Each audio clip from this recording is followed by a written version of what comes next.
"Sell your house, Dad. We're drowning in debt." That's how my son Dale dropped it on me. Right there at my kitchen table, between the meatloaf and mashed potatoes I'd spent 2 hours preparing. No lead up, no sugarcoating, no "hey Dad, we need to talk about something serious." Just straight to the point, like he was asking me to pass the salt. I'm Wayne Patterson, 58 years old, and I've been living in this house for 30 years now. Built most of it myself when Dale was just a little kid running around the construction site, getting into everything. My wife Ruth passed 5 years ago from cancer, and since then it's just been me rattling around in these rooms, but it's my home, you know. Every board, every nail, every piece of trim work, I put my sweat and blood into this place. Hell, I even poured the foundation myself one scorching July weekend back in '94. I set my fork down and looked at Dale across the table. He's 32 now, married to Nancy for 4 years, and they've been having what Ruth would have called champagne taste on a beer budget for as long as I can remember. But asking me to sell my house? That was entering new territory entirely. "That's a serious thing to ask," I said, keeping my voice level and controlled. The same tone I used to use when Dale was 16 and came home 2 hours past curfew. Nancy jumped in quick, like she'd been waiting for her cue. "It wouldn't be permanent, Wayne, just until we get back on our feet financially, maybe a year, less if we're lucky, and Dale's next commission comes through." Dale nodded, still not really looking me in the eye. "It would give us breathing room, Dad. The mortgage payment, the credit cards, the car payments, everything just piled up faster than we expected. We thought we had it under control." I let that sit for a minute, feeling the weight of what they were asking. Outside my kitchen window, I could hear the Hendersons' golden retriever barking at something in their backyard next door. Same sound I'd been hearing for 15 years now. Routine, stable, normal. The kind of normal you build over decades of working 50-hour weeks and putting every extra dollar into making your house a home. The dining room where we sat had Ruth's china cabinet against the far wall, filled with the good dishes we used maybe 3 times a year. The hardwood floors were original, refinished by my own hands 10 years ago when Ruth decided the old carpet had to go. Every scratch and ding had a story. The mark by the doorway where Dale had dragged his baseball bat. The spot near the window where Ruth's Christmas tree had leaked sap. 30 years of life lived in these rooms. You don't need this much space anymore, Dale continued, finally meeting my eyes. "It's just you here now. 3 bedrooms, 2 bathrooms, the workshop, and the basement. It's a lot for one person." There it was, not just about their debt, about my life being expendable, unnecessary, too much for what I supposedly needed. Now, I leaned back in my chair and studied him. This was the same kid I'd taught to swing a hammer when he was 8, to change a tire when he was 16, to balance a checkbook when he went off to college. Now he was sitting at my table, telling me my home was too big for me. The kitchen where I'd made this meal was Ruth's pride and joy. We'd renovated it together 12 years ago, her picking out the cabinets while I handled the plumbing and electrical. The island where I'd prepped tonight's dinner was made from reclaimed barn wood I'd found at an estate sale. Every morning I made my coffee at that counter, looking out the window at the vegetable garden Ruth had started, and I'd kept going after she died. "Why don't you sell yours first?" I asked. The room went dead quiet. You could have heard a pin drop on the hardwood. Dale's fork stopped halfway to his mouth and he stared down at his plate like it might have the answers written in the gravy. Nancy sucked in a sharp breath like I'd slapped her across the face. From across the table, Carol Brooks, Nancy's mother, who'd driven up from Phoenix specifically for this little family meeting, shifted uncomfortably in her seat. "Oh, Wayne," Carol said, using that tone people use when they think you're being unreasonable. "It's not the same situation at all. Young couples need support when they're building their future. They're just starting out." I looked at her, then back at Dale. He didn't correct her, didn't even try to jump in with a different explanation. That's when it clicked for me like a light switch being flipped. This wasn't a conversation we were having. This was a presentation they'd rehearsed. They'd already decided what I should do, probably talked it through over dinner at their place last week, maybe even practiced the words they'd use. Dale cleared his throat and straightened up in his chair. "We've thought this through carefully, Dad. If you sell this place, we can clear most of the debt and start fresh. Then you can move in with us. The spare bedroom is already set up, and it would actually save you money too. No more property taxes, utilities, maintenance costs." Nancy nodded along like a bobblehead. "We have that nice guest room with its own bathroom. You wouldn't be alone anymore, and we'd be right there if you needed anything. Doctor's appointments, grocery shopping, whatever comes up." Carol added her piece to the sales pitch. "It's practical, Wayne. Families do this kind of thing all the time these days. Multi-generational living is becoming very common." I listened without saying a word, letting each piece of their argument fall into place like dominoes. Sell my house, move into their spare bedroom, trade my independence for their supervision, give up everything I'd built over 30 years so they could keep their lifestyle and their status in that fancy neighborhood they couldn't actually afford. We'd take care of everything, Dale said, finally meeting my eyes with what he probably thought was sincerity. You'd never have to worry about house payments or repairs or any of that stuff again. I don't worry about any of that now, I replied simply. He shifted again, leaning forward like proximity might make his argument more convincing. Dad, you've always been there for me. You helped me through college, helped with the down payment on our townhouse, co-signed my first car loan. This is just continuing that support. And there it was, laid out as clear as day, not a request for help between family members, a bill being called in. Like all those years of supporting him, of being a father, had been some kind of loan that was now coming due with interest. I help people build, I said quietly, my voice steady as the foundation I'd poured for this house. I don't replace what they should be carrying themselves. Nancy's face tightened like someone had pulled a drawstring. Her perfectly applied makeup couldn't hide the flash of irritation that crossed her features. It's not about replacing anything, Wayne. It's just that things are different now than when you were our age. Everyone we know is moving forward constantly. Bigger homes, newer cars, better neighborhoods. We thought we were keeping up with where we should be, but we're falling behind. Her voice got faster toward the end, higher pitched, like she hadn't meant to let that part slip out. But there it was, the real reason laid bare. This wasn't about financial necessity or family emergency. This was about keeping up appearances, about maintaining a lifestyle they couldn't afford. And somehow, I was supposed to bankroll their status anxiety. Dale picked up the thread where Nancy left off, like they'd practiced this routine. This would fix everything, Dad.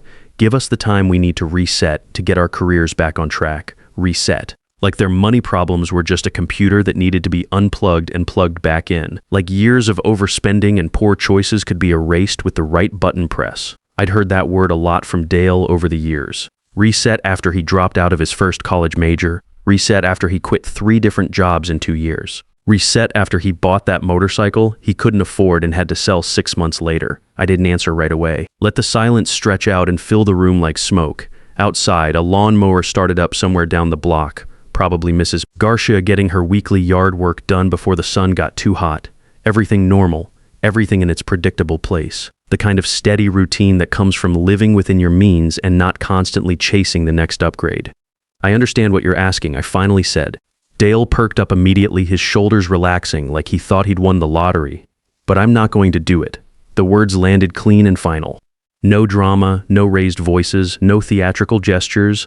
Just simple fact delivered the same way I'd tell someone the weather forecast. Dale blinked hard like he was trying to clear his vision. Dad, I raised you, I said, not louder than before, just clearer. I put you through school, helped you get started, taught you right from wrong. I don't owe you my house on top of that. Nancy shifted uncomfortably in her chair, her composure starting to crack around the edges. Carol's friendly mask began slipping too, showing something harder underneath.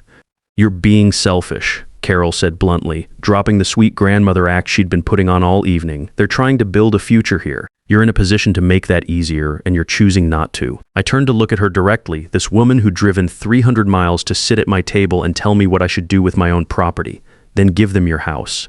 The silence that followed was different from before. Heavier, more telling. Carol's mouth pressed into a thin, tight line, but she didn't have a comeback ready for that one. Because of course she wasn't going to give up her retirement condo in Phoenix. Of course she wasn't going to sacrifice her security for their poor planning. I glanced back at Dale. He wasn't arguing anymore, wasn't pushing harder or trying a different angle, just sitting there staring down at his plate like he'd run out of prepared material. And that's when I realized something that hit me like a punch to the gut. He hadn't expected to have to convince me of anything, he just expected me to say yes. In his mind, this was already a done deal. Dad's house gets sold, problem solved, life goes on. My feelings about it, my attachment to the place, my need for independence, none of that had factored into their planning. I was just a resource to be activated when needed. They left about an hour later after some awkward small talk about the weather and Nancy's job prospects. Polite goodbyes all around, promises to talk more about this soon, Dale giving me a stiff hug that felt like he was going through the motions. But I could see it in all their faces as they walked to their car. This conversation wasn't over. This was just round one. By the end of that week, my phone started ringing. First, it was my brother Tony calling from Denver, where he'd retired after 35 years running heavy equipment. Dale says, "You won't help them out of their financial jam," he said without any preamble. "That true, Wayne. Depends on what you mean by help," I replied. "Come on, man. House that big. Just you rattling around in it, kids drowning in debt, and you've got the life preserver right there. I could hear it in his voice, the same talking points, the same simplified version of events. This story was already making the rounds, getting passed along the family network like a game of telephone. Dale hadn't exactly lied about what happened. He'd just arranged the truth to make me sound unreasonable. My cousin Linda called next. Then Dale's godfather Kevin. Then Ruth's sister Margaret from Wisconsin. Same story every time, with slight variations. Wayne's being stubborn. Wayne's got more house than he needs. Wayne's not thinking about family. Nobody asked what I had actually said during that dinner conversation. Nobody wanted to hear my side of it. They all just repeated the version they'd been given, the one that made Dale the struggling young father and me the selfish old man sitting on resources I didn't need. I didn't bother trying to correct the record. People believe what they want to believe, especially when the story confirms what they already think they know about family obligations and generational responsibility.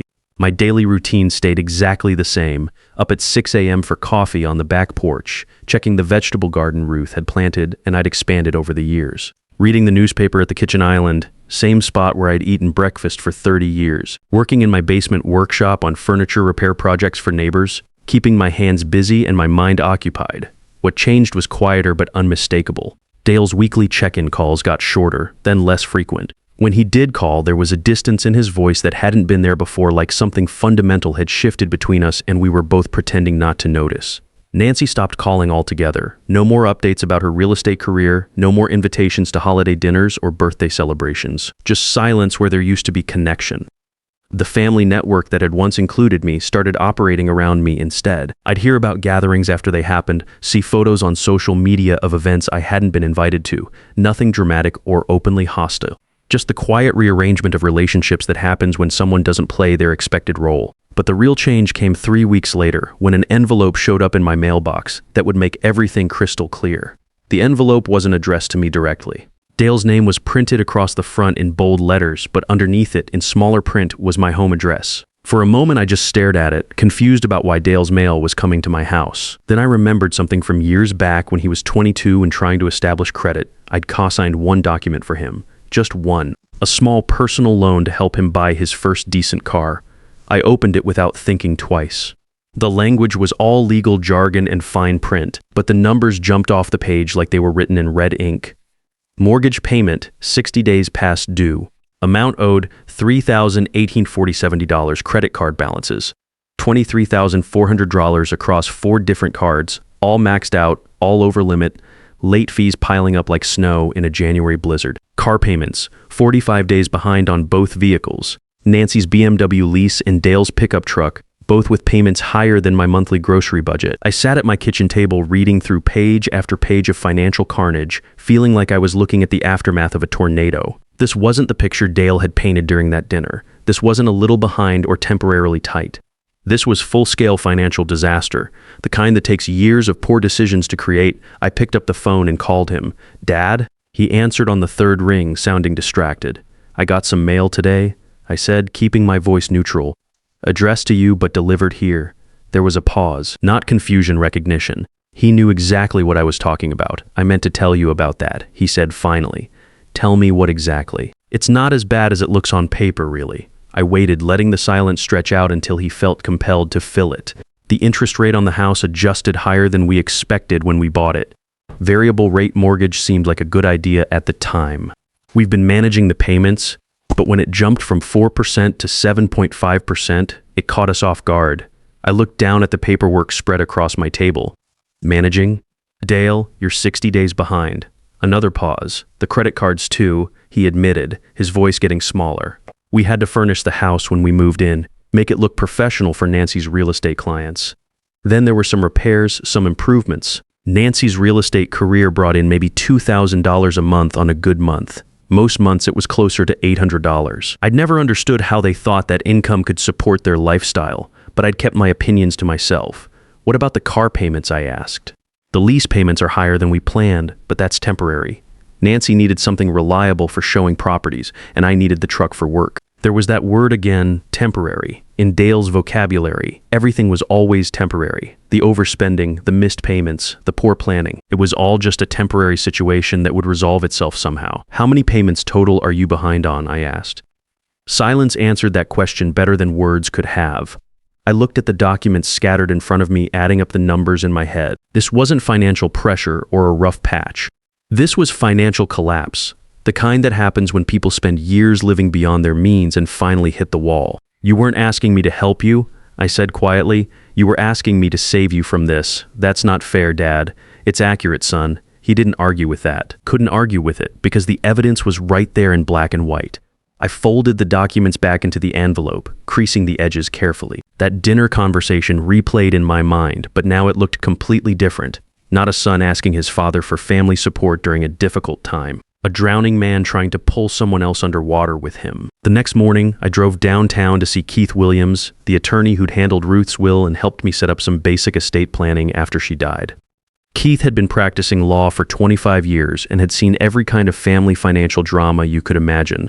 I need to talk about asset protection, I told him after settling into the leather chair across from his desk. Keith nodded like he'd been expecting this conversation. Let me guess, adult children with money problems, something like that. He pulled out a legal pad and started taking notes. How bad is their situation? I gave him the numbers from Dale's paperwork. Keith's eyebrows went up as the figures got higher, but his expression stayed professionally neutral. And they've asked you for help. They've asked me to sell my house and move in with them, so they can use the proceeds to pay off their debts. Keith set down his pen and leaned back in his chair.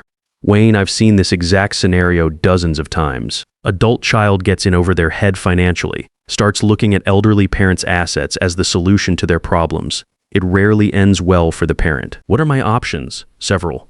We can set up a trust structure, put your house and other major assets into it.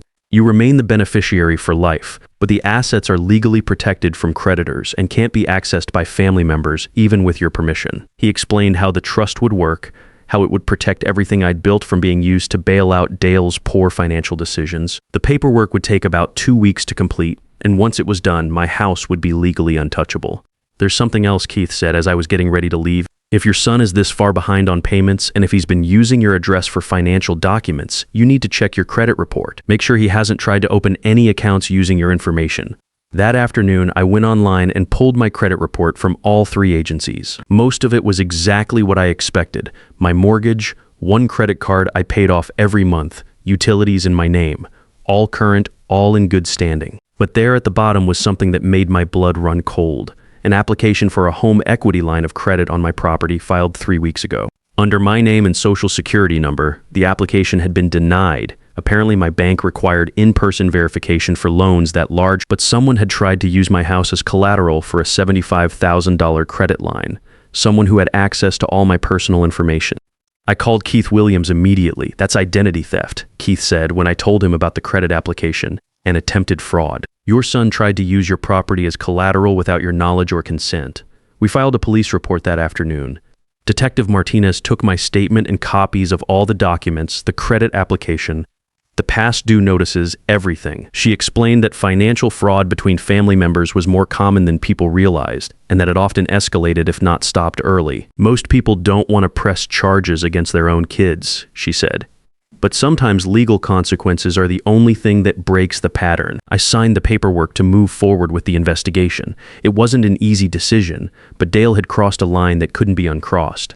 Trying to mortgage my house behind my back wasn't desperation. It was theft, plain and simple. Keith expedited the trust paperwork, and within a week my house and major assets were legally protected. Dale could beg, threaten, or manipulate all he wanted, but he couldn't touch what I'd built anymore. The confrontation came 2 weeks later, when Dale showed up at my door unannounced. He looked different, thinner, more stressed, with the kind of desperate edge that comes from running out of options. "Dad, we need to talk," he said. I let him in, and we sat at the same kitchen table where this whole mess had started. But this time, the balance of power had shifted completely. "The police called me," he said, his voice tight, "about some credit application. I know. I filed the report." His face went pale. "Dad, I can explain." "You tried to steal my house," I said simply. "There's nothing to explain. It wasn't stealing. I was going to pay it back. We just needed bridge financing until Nancy's real estate license got reinstated, and my next project came through. Nancy's license had been suspended for 6 months due to some ethics violation. She'd tried to keep quiet. Another detail they'd conveniently left out of their original sob story. "You forged my signature on a loan application using my property as collateral," I said. "That's a felony, Dale." He slumped forward in his chair, the fight going out of him. "We're going to lose everything, Dad. The house, the cars, probably Nancy's career." I was desperate, and your solution was to make me lose everything instead. That stopped him cold. For maybe the first time in his adult life, Dale was forced to confront the reality of what he'd been asking. Not help, not support. Transfer of his problems onto someone else's shoulders. What happens now, he asked quietly. Now you learn to fix your own mess, I said. You file for bankruptcy if you have to. You downsize to something you can actually afford. You get jobs that pay the bills instead of jobs that sound impressive. The police will pursue charges unless you make this right. Full restitution for the attempted fraud, financial counseling, proof that you're taking responsibility for your situation. He sat there for several minutes processing what I'd said. Finally, he nodded. I'm sorry, Dad. For all of it, the dinner, the pressure, the loan application. I never should have. His voice trailed off. No, you shouldn't have, but you did. Now the question is what you do next. The changes that followed weren't dramatic, but they were real. Dale and Nancy filed for Chapter 7 bankruptcy, which wiped out most of their unsecured debt but cost them their townhouse and both cars. They moved into a small apartment across town, the kind of place they would have turned their noses up at 6 months earlier. Dale found steady work doing construction management, using skills he'd learned from me but had considered beneath him when he was chasing bigger deals. Nancy got a job doing medical billing while she worked to get her real estate license reinstated. Neither job was glamorous, but both provided steady paychecks. The legal situation resolved when Dale made full restitution and completed a financial responsibility program. The charges were dropped, but the lesson was learned. There would be no more bailouts, no more rescue operations, no more transferring consequences to other people. Our relationship changed too, but in a better way. When Dale called now, it was to talk, not to ask for something. When he visited, it was because he wanted to spend time together, not because he needed money or favors. Last month, he brought his toolbox over and helped me repair the back deck stairs. We worked together for 3 hours, barely talking, just enjoying the satisfaction of fixing something that needed fixing. It reminded me of when he was young and actually wanted to learn from his old man. Thanks for not giving up on me, he said as we cleaned up the tools. I didn't give up on you, I replied. I gave up on rescuing you. There's a difference. He nodded, understanding finally sinking in. The difference between helping someone build something and just handing them something they didn't earn. That's right. As I watched him drive away in his modest used sedan paid for in cash, no loan needed, I felt something I hadn't felt in years. Pride in my son, not for what he owned or where he lived, but for what he'd learned to carry on his own. I'm still Wayne Patterson, 58 years old, living in the house I built with my own hands.